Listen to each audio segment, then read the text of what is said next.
시청자 여러분 안녕하십니까? 김희선입니다. 안녕하십니까? 노준영입니다. 12구 참사 국정조사를 위한 국정조사 특위 전체회의가 열렸습니다. 국정조사 20일이 지났지만 여야의 예산안 타결이 늦어지자 우상호 위원장이 국정조사를 무산시킬 수 없다며 수사에 본격적으로 착수한 건데요. 네, 그렇습니다. 우 위원장은 이태원 참사 국정조사는 국민의 단호한 명령이며 유족들의 간절한 염원이므로 하루빨리 정상 가동해 국회가 맡은 바 책임을 다해야 한다며 국민의힘이 참여하지 않자 야 3당 위원들만 참석한 가운데 회의가 진행됐습니다.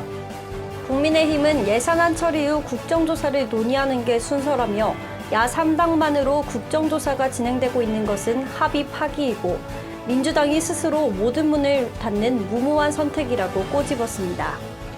국조특위는 오늘 회의를 통해 현장 조사를 21일과 23일 두 차례, 기관 보고는 27일과 29일 두 차례 실시하기로 했으며 청문회는 다음 달 초 세 차례 진행하기로 했는데 증인은 여야가 합의를 거쳐 결정하기로 했습니다.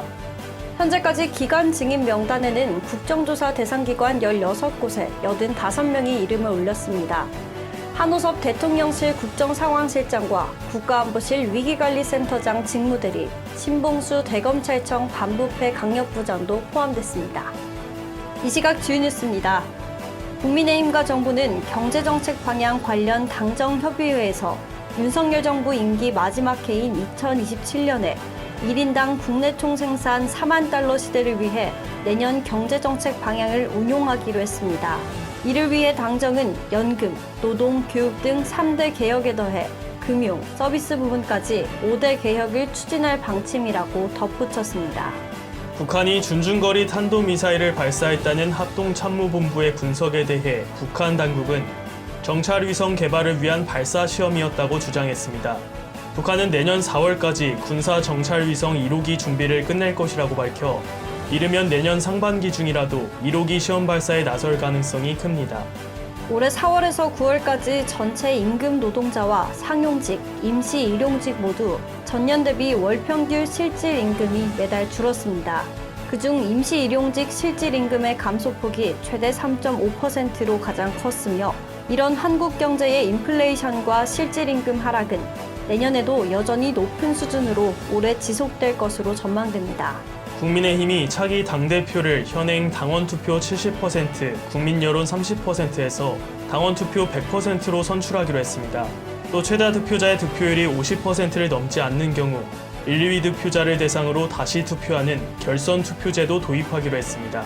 재택의료의 영향으로 올겨울 최강 한파가 많은 눈과 함께 찾아오면서 주말 사이 항공, 선박의 결항과 동파, 정전 등 피해가 속출했습니다.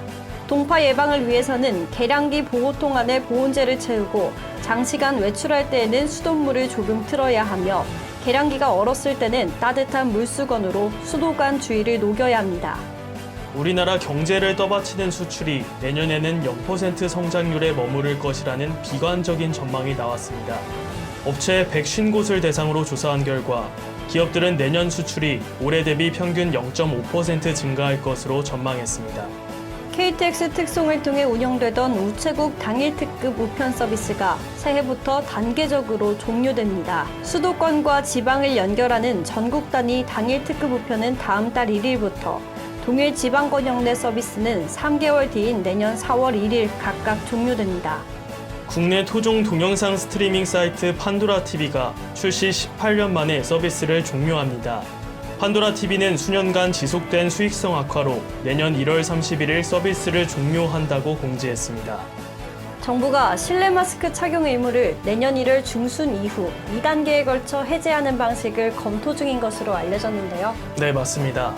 일단 1단계는 일부 시설을 제외하고 실내 마스크 착용을 의무에서 권고로 조정한 뒤 다시 모든 시설에서 전면 해제하는 방식으로 실내 마스크 착용 의무를 조정하는 방안을 염두에 두고 있습니다. 정부는 1단계 해제에서 제외되는 시설을 대중교통, 복지시설, 의료기관 등으로 정하기로 했습니다. 이렇게 되면 학교나 어린이집 등 교육, 보육기관이나 공공기관은 1단계 의무에서 해제됩니다. 이어 2단계는 코로나19 위기 단계가 낮아지는 시기에 모든 실내 마스크 착용 의무 해제가 가능할 것으로 보입니다. 정부는 오는 23일 정부안을 확정해 발표하고 이후 2-3주 동안 지표를 보면서 단계적으로 전환할 계획입니다. 뉴스를 마칩니다. 오늘 영상이 유익했다면 구독과 좋아요를 눌러주시기 바랍니다. 지금까지 노준영, 김희선이었습니다.